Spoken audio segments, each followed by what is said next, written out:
You're being psychologically hacked right now. And the worst part? You probably think it's love.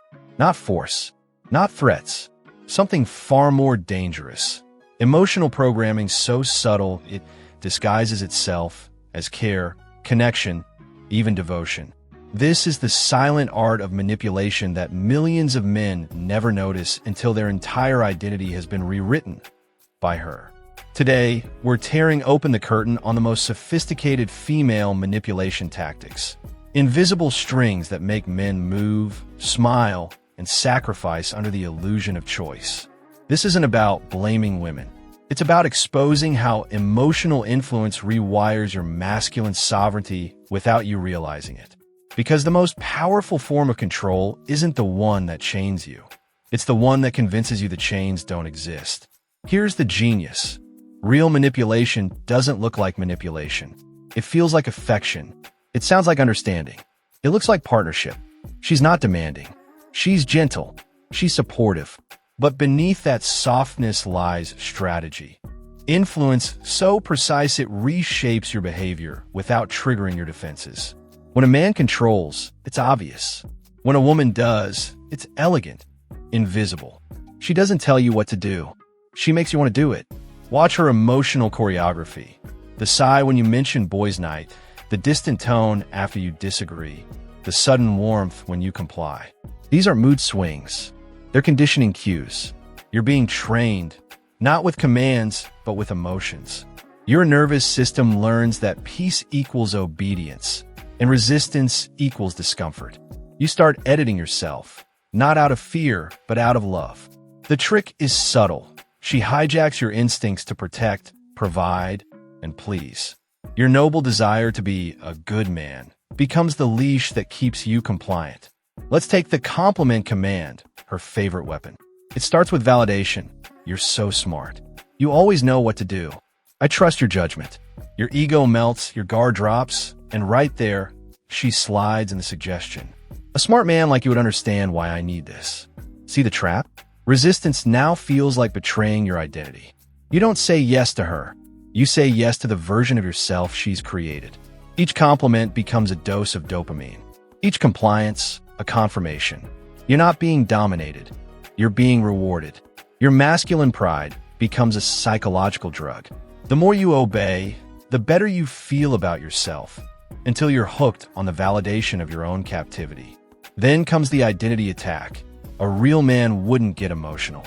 A good provider would want this for his family. A secure man doesn't get jealous. She's not criticizing you. She's programming you. Your masculinity becomes a tool of control. You can't say no without feeling like less of a man. Your strength becomes your cage. And the most dangerous level? Moral manipulation. She reframes desire as virtue. If you loved me, you would. A caring partner would understand. Now refusal isn't disagreement, it's betrayal. Your integrity becomes her weapon. This is how emotional control works, not through domination, but through redefinition. You don't lose your power all at once. You give away piece by piece every time you confuse manipulation for love. The question is, when you finally wake up, will you even recognize who trained you?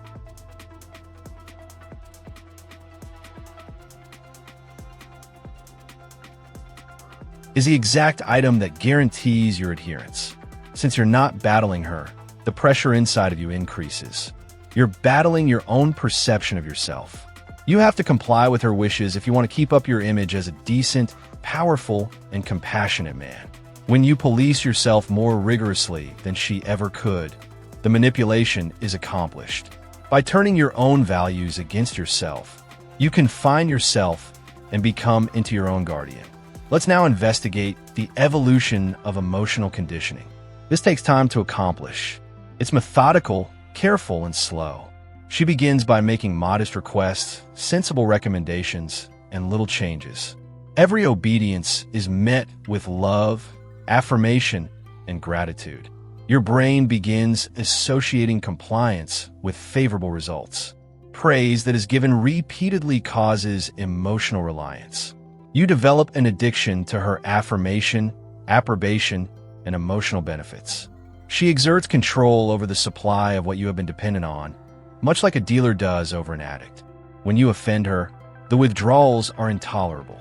You'll stop at nothing to regain that cozy sense of her approbation. Before offering manipulation, she builds trust. A foundation is built over months or years of what appears to be sincere concern. You let your guard down since she has shown herself to be reliable. However, that trust turns into a Trojan horse for more extensive control. You cease doubting her intentions after you have fully trusted her. The lady who can most successfully influence you is the one you trust the most. Frequent emotional framing is how the normalization occurs. You may detect when she manipulates her emotions for the first time. It's just the way things are the 100th time. What was incorrect now seems natural. The mere repetition of the abnormal makes it acceptable. Your resistance weakens with fatigue rather than with force. Little gestures of agreement develop into consistent habits of behavior over time. You learn to say yes to large things by saying yes to minor things. Every compliance facilitates the subsequent one. You form a pattern of surrender that seems like cooperation and an agreement-based habit. Your brain's neuronal pathways for compliance become superhighways. Let's talk about manipulation using the darker instruments of shame and terror. The fear of losing love turns into a coping strategy. She doesn't make a blatant threat to depart. She incites generalized fear of losing something. The subtle loss of affection when you don't like her. The tales of friends whose friendships failed serve as a reminder of how fortunate you are. Every choice you make is influenced by the fear that resides in your subconscious. This dread functions on a subliminal level. You find yourself refraining from actions that could annoy her out of fear of the repercussions, not because she asked you to. You self-censor, self-limit, and exercise self-control in response to her skillfully created projected worries. You take on the role of upholding her unwritten norms. Refusal feels unethical when it is based on guilt-based reasoning. I suppose my emotions are irrelevant in light of what I've done for you. I believed you to be unique. These are not displays of hurt. Their guilt triggers are intended to push your limits. Refusing her starts to cause her pain. Good men also don't harm women. Any physical restriction is outweighed by the chain of guilt. She skillfully takes advantage of emotional instability, your dread of being alone, of losing her, and of not being enough. These turn into levers of control. She does not need to make threats. The work is done by your insecurity. The need for autonomy is outweighed by the fear of the repercussions. Your own thoughts turn into a prison. The bars are your fears. The nuanced connection between emotional punishment and disobedience is usually suggested rather than explicitly mentioned. Dispute and deal with aloofness. Feel and refuse remoteness. Refuse and go through withdrawal. Emotional conditioning teaches you that tranquility results from conformity. Pain results from resistance. The punishment is always felt but never recognized. Let's now look at future control and preemptive framing. Before disputes ever occur, she creates emotional storylines. I'm confident you'll comprehend when I explain. This won't worry you because you're not the jealous kind. You will understand why this makes sense because you're such a logical person. She is preparing your reaction before introducing the circumstance. Your responses are pre-shaped by this predicted framing. She has shown you are not the jealous kind. Therefore, you can't be concerned about the unsuitable friendship. Because she has already presented you as understanding, you are unable to dispute with her choice. Her framing dictates how you will respond. The script was written by her. All you're doing is your part. She uses the trust she gains as a springboard for manipulation.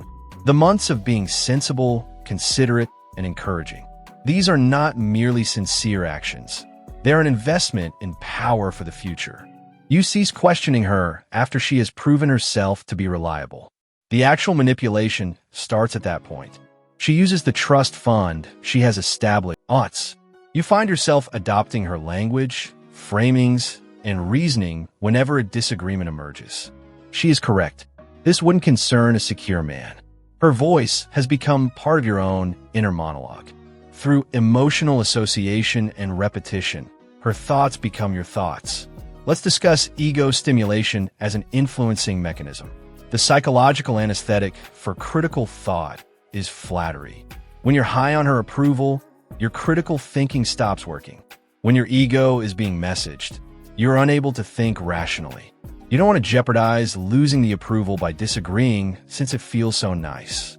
She manipulates you into complying while giving you the appearance of admiration. While she is directing your choices, you are far more intelligent than other men. While she molds you into what she desires, you are quite different from my ex. As she trains your comprehension, you truly get me.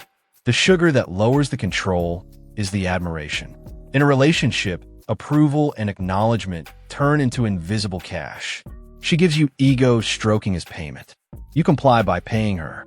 However, the exchange rate is never equitable. A few compliments based on significant life choices. Complete behavioral change can be purchased with a small amount of validation. You're giving up your sovereignty in exchange for transient self-esteem. Being understood makes you feel good, but also gives you power. She mimics your ideas, affirms your emotions, and supports your viewpoints, but only those that serve her interests. Slowly, the ideas she doesn't support go away. One affirmation at a time, you're being altered. She is molding your personality to fit her requirements. Let's now look at how she addresses emotional vulnerabilities. Every man has weaknesses, such as a need for respect, fear of inadequacy, and nervousness over success. She finds these through testing, discussion, and observation. Her playbook becomes your emotional blueprint. She is able to apply pressure precisely where it will have the greatest impact. She customizes manipulation to your unique emotional background and personality. She softly arouses any fear of desertion you might have. If you require confirmation, she has authority over the supply. She presents her wishes as logical conclusions if you take delight in reasoning. The manipulation, like a key cut for your own lock, is tailored to your psychological profile. Reactions from these emotional buttons are predictable. She is perfectly able to elicit guilt, terror, and obedience with her words. I suppose guilt is triggered by the fact that I'm not significant enough. Perhaps our desires are different. Causes terror. An astute man would recognize this as an opportunity. Causes pride and compliance. She is as familiar as a safecracker with your emotional combinations. A thorough emotional analysis is used to tailor the manipulation. She has been watching, taking notes, and compiling your answers. All of your emotional responses have been stored for further use. She is more familiar with your triggers than you are.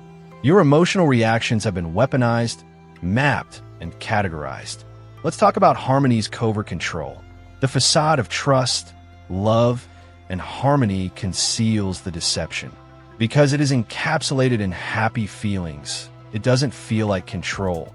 Even if the chains are composed of silk, they are still chains. Although the prison appears cozy, it is nonetheless a prison. Aggression or open authority are replaced by emotional control. She can influence and make suggestions instead of demanding or threatening. When she can convince you that her views are your own, why fight? She can make obedience seem like a choice, so why push it? Since there is no opposition to the softest control, it is the strongest.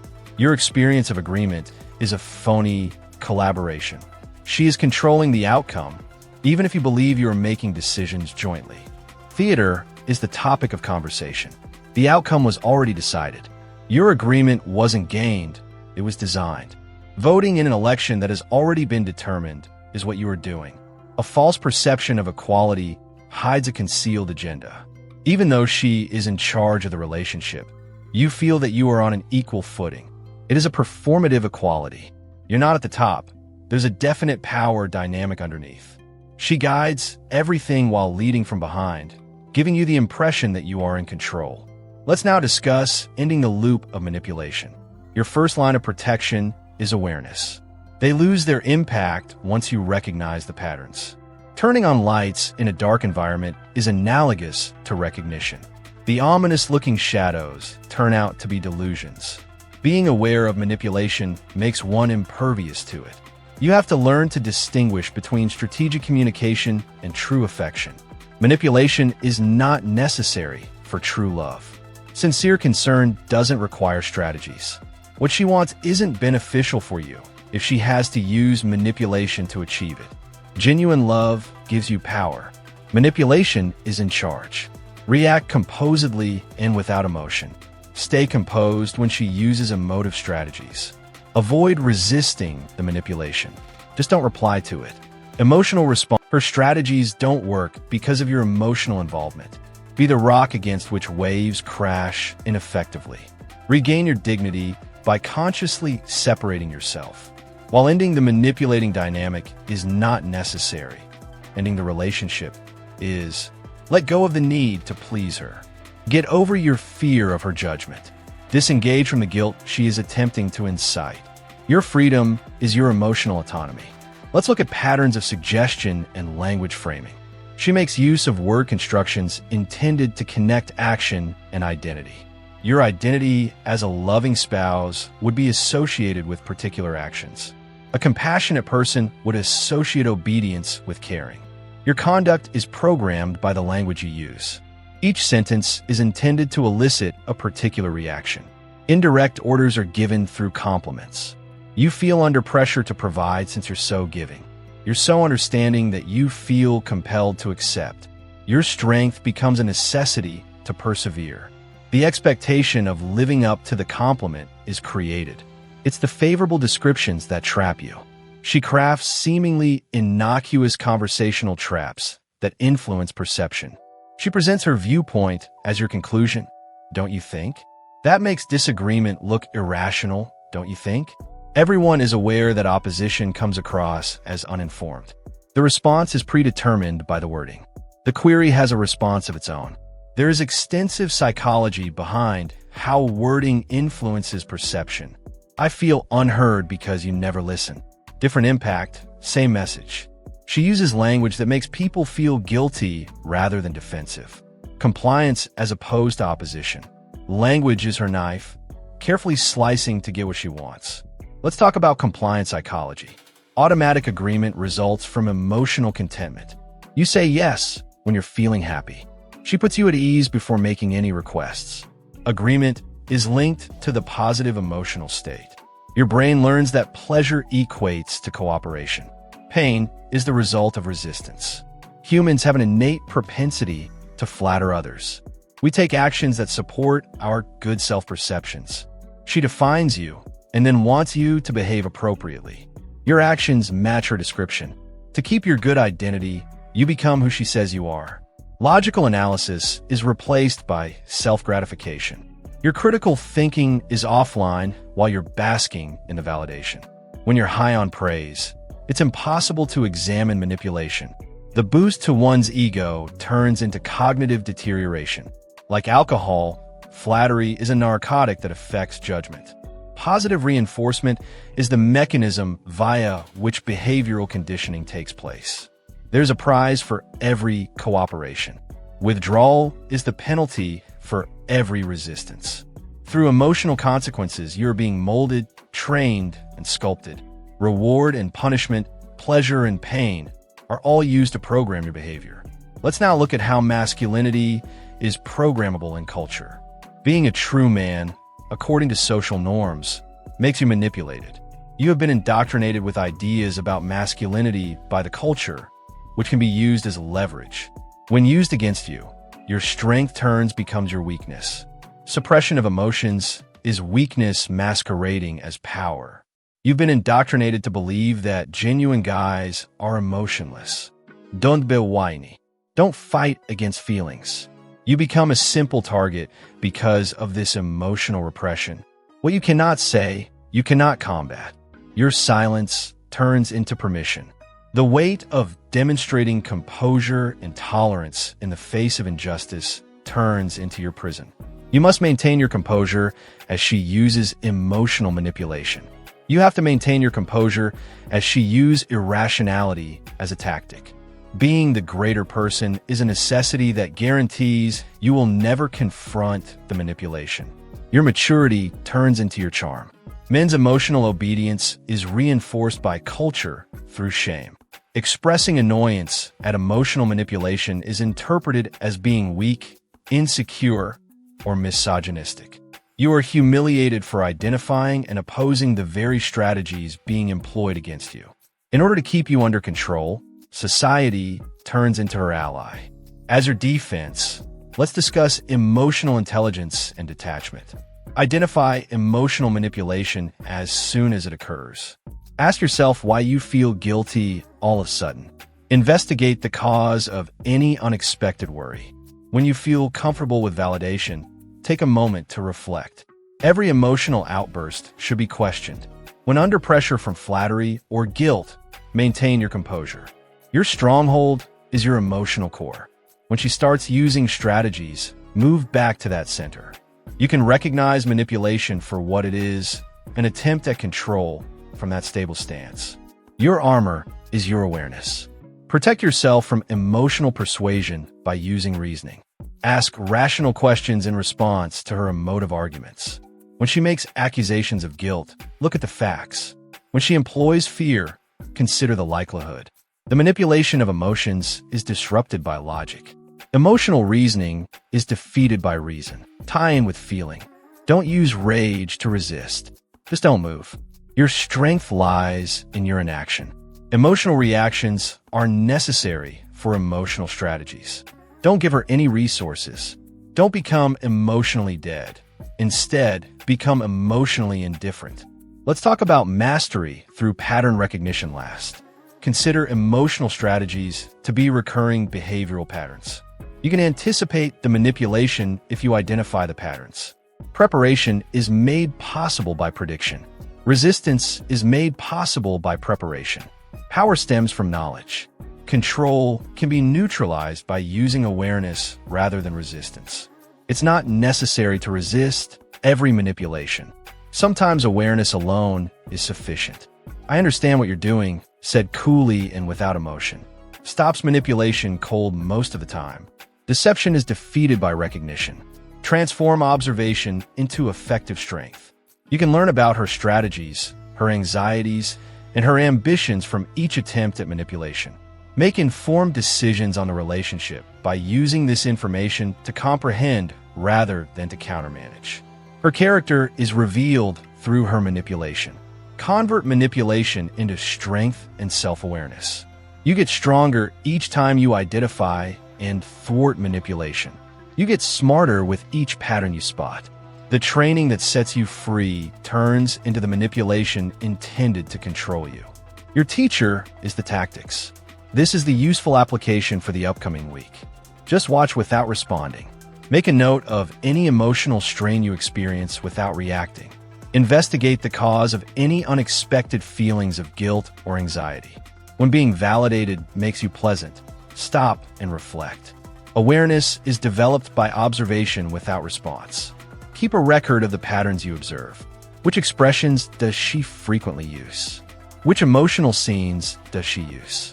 Which triggers do you consistently experience? Documentation generates indisputable awareness, and knowledge is power. The invisible becomes visible through writing. Over time, the underlying patterns become apparent.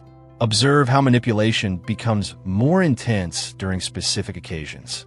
When you're demonstrating your independence, when you're making financial decisions, or when you're going to see friends. Her basic anxieties and craving for control are shown by these behaviors. Her insecurities are depicted in the manipulation map, and you can distinguish between conscious and unconscious manipulation.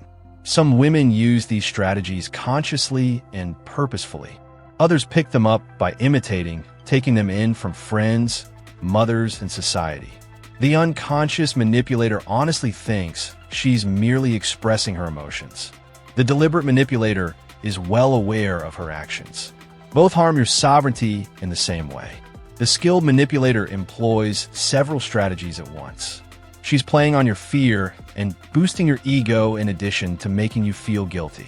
Resistance is more difficult with this multi-layered strategy since you are battling on several emotional fronts. Being aware of the full spectrum attack aids in keeping your focus. You're playing checkers, and she's playing emotional chess. Keep in mind that this isn't about growing aloof or chilly. It has to do with awakening consciousness. It's possible to love someone without letting them control you. You don't have to comply with manipulation to show concern. You don't have to be a control man to be a good man. Submission is not a prerequisite for love. Dominance or victory are not the objectives. It's to preserve your independence in a partnership. It is to love from a place of strength rather than fear. Giving comes from choice rather than guilt. It's not because you're emotionally trapped, but rather because you want to stay. For a partnership to be true, two independent people must be